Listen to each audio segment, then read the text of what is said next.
and TV channel. Hope you're all staying safe and well. We've got a very popular Series 1 now, a follow-up, a Series 2. We've got an 8-episode series. We've seen the first 4, of course, of Wednesday. Yes, this is rated 8 out of 10 on Internet Movie Database for the first series. I had a quick look back at my review of this, and I wasn't as overly impressed. It was okay, don't get me wrong, but I certainly wouldn't give it an 8 out of 10. So yeah, I was sort of hopeful we might get, now we know the characters, or most of the characters, of course we'll get some new ones. Now that we know the characters, we'll get a little bit more out of Series 2. I just thought it was a little bit lacking, Series 1. This, of course, is on Netflix. The first 4 episodes have just aired on the 6th of August 2025. I'm doing this review on the 7th of August 2025. And the next 4 will air in one block in September, so a month's time. And I think this initially, the original series, aired around Halloween, didn't it? Which seemed quite appropriate.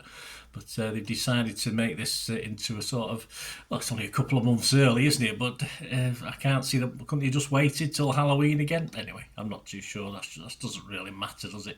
And the setup for this, yes, well, just for starters, this is all sort of set up in the first episode of the 4. Wednesday's improved her psychic abilities with Goody's book, Catching a Serial Killer.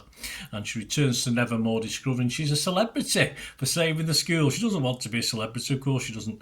And she meets the new principal, a guy called Barry Dort, who offers her the honour student position at the start of the year event. Yeah, that goes down well as well. In her dorm, she discovers she's got a stalker. Pugsley, of course, is now involved in this. He's new in school. He's struggling to make friends, as you'd expect. Dort offers Morticia to be the fundraiser of the school. Yes, she's got a bit of a low-brow setting, Morticia. I think she's just sort of been jimmied into this a little bit without having too much to do initially. Anyway, that's an idea that, of course, sets Wednesday not very happy with her mother, of course, upsets Wednesday, and Morticia feels that Wednesday's hiding something back from her as well. So there's a little bit of intrigue. Mother and daughter not on great relations at the moment. We have a researcher called Bradbury who's killed by crows, so that sort of sets up the story of the series, actually, about a sort of crow man. And Galpin, police detective, of course, helps or asks Wednesday for help in solving the case, but she's not happy about that, so turns him down. And Dort again forces Bianca to persuade people to donate money to the school or he'll withdraw her scholarship. So there's lots of little scenes being set in this, and perhaps too much at first.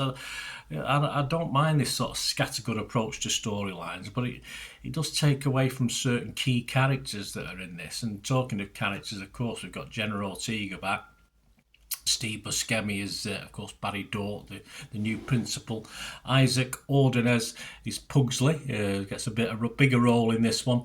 Owen Painter is the sort of zombie creature called Slurp in this. Billie Piper, it's great to see Billie Piper, although she's a little bit underused initially. She's Isadora Capri. Luyanda Unati Luis Niao is Richie Santiago. And, of course, Victor Durham-Batu plays the old thing, yes. So what does he do with the thing? Is it his hand? I have no idea, because he doesn't talk, he does his sign language, of course he does, well, there you go.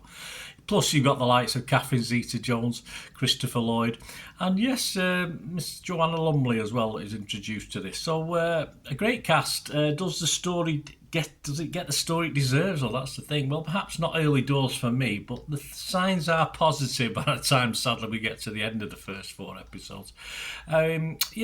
Generally, another trip to Nevermore. I would possibly have preferred a step away from here, but as long as they don't use that as a sort of it's like a Hogwarts. I don't really want a Hogwarts situation with Harry Potter. I want a little bit different with this, and I don't want it to go through. So it wasn't too bad. The first episode or 2 were mainly set around the school, but we do get out of there, so it's not too bad. But for me, the faults of the first series appear a little bit again. We don't initially have.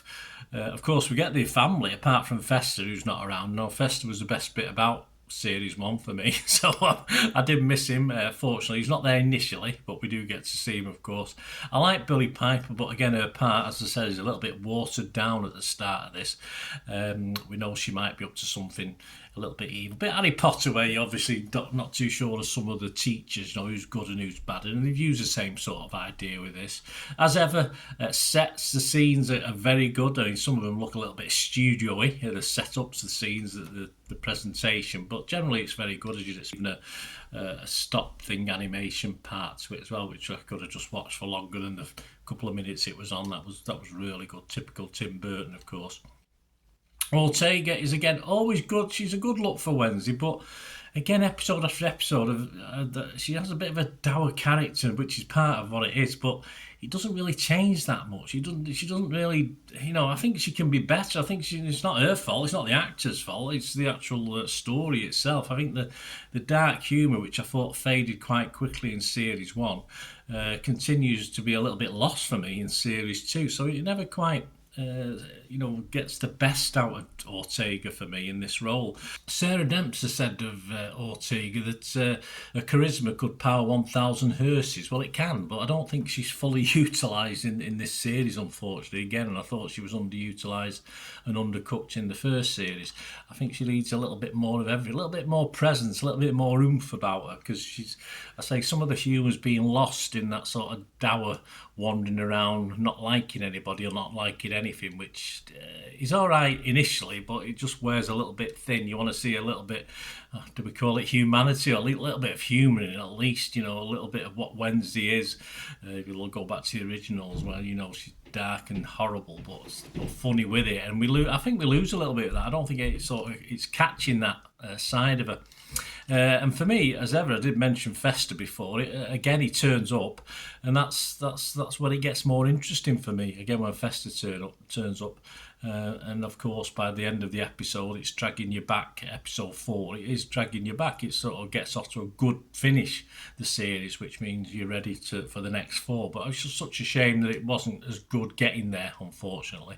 We do have a little bit more of the Addams family dynamic. They move into a house near the school. And that's promising, especially when Grandmama turns up to add some fizz to the story. So again, that's good potential for the next 4 episodes.